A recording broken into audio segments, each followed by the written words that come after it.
prends pas de vol aujourd'hui, donc je suis venu accompagner pour voir comment les gens partent, les gens arrivent, les amis, la famille. Donc je vous invite tous à voyager. Vous pouvez visiter l'aéroport, mais ce n'est pas forcément en visitant l'aéroport qu'on est obligé de prendre du vol.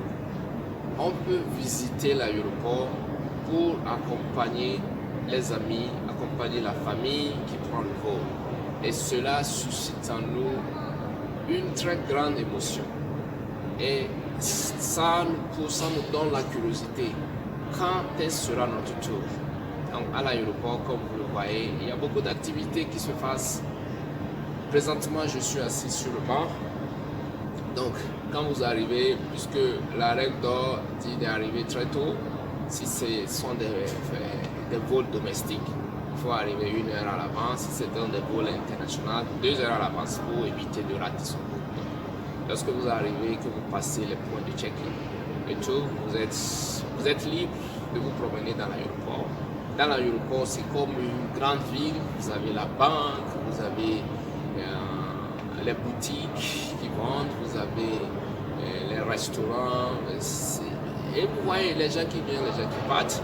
Certains qui pleurent en voyant leur bien-aimé partir et certains qui se réjouissent en voyant leur bien-aimé arriver. Donc, si vous voulez voyager, commencez par là, commencez par aller aux aéroports, commencez par accompagner les gens. Lorsque vous accompagnez, ça vous booste, ça vous pousse à prendre l'élan aussi et à voyager. Donc, si vous prenez le premier pas et que vous accompagnez les gens, donc vous-même, vous dites en vous-même quand est-ce sera mon tour et votre tour viendra certainement. Donc, c'est ça. Donc, moi, je suis présentement à Essemboa, à l'aéroport d'Ankara. Donc, si vous m'écoutez, donc je vous dis merci. Partagez cette vidéo pour que les gens puissent prendre de l'expérience. C'est en faisant de l'expérience qu'on arrive à atteindre nos objectifs. C'est l'expérience qui nous donne la motivation, c'est l'expérience qui nous pousse à aller de l'avant. Donc, toucher la réalité du doigt, ça change beaucoup de choses que de regarder de loin. Visitez les aéroports qui sont proches de vous et vous verrez ce que ça suscitera.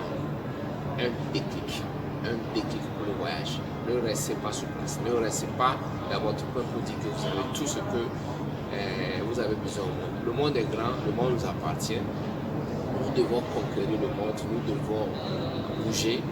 Et pour bouger, le meilleur moyen d'aller plus loin, c'est par l'avion. Donc, ça vous prend, ça vous amène. Vous prenez de l'élévation et là, vous arrivez à la destination de votre choix. Donc, ce n'est pas difficile, ce n'est pas compliqué.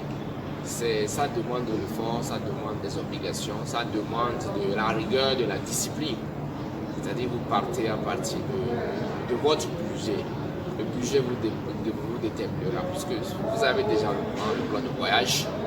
Et lorsque vous avez le plan, ne visez pas dans un premier temps à aller très loin. Pour aller très loin, ça demande trop en termes de budget. Visez à aller dans des endroits qui sont proches, des endroits qui sont vraiment abordables. Ça vous permettra d'ouvrir de vos horizons. Et c'est comme ça que vous commencez, c'est comme ça que ça part et après vous pouvez prendre de grands vols. Donc, voyagez encore, voyagez toujours, ne restez pas sur place. Soyez des conquérants, soyez des gens qui aiment toucher la réalité. Puisque tout ce qu'on nous montre à la télévision, c'est une partie de la réalité qu'on montre. On décide de nous montrer ce qu'on veut nous montrer. Mais lorsque vous-même vous voyagez, lorsque vous-même vous vous déplacez, vous regardez qu'il y a un très grand écart à ce qu'on montre sur les chaînes de télévision. Donc c'est ça, c'est un coucou depuis Ankara. Merci.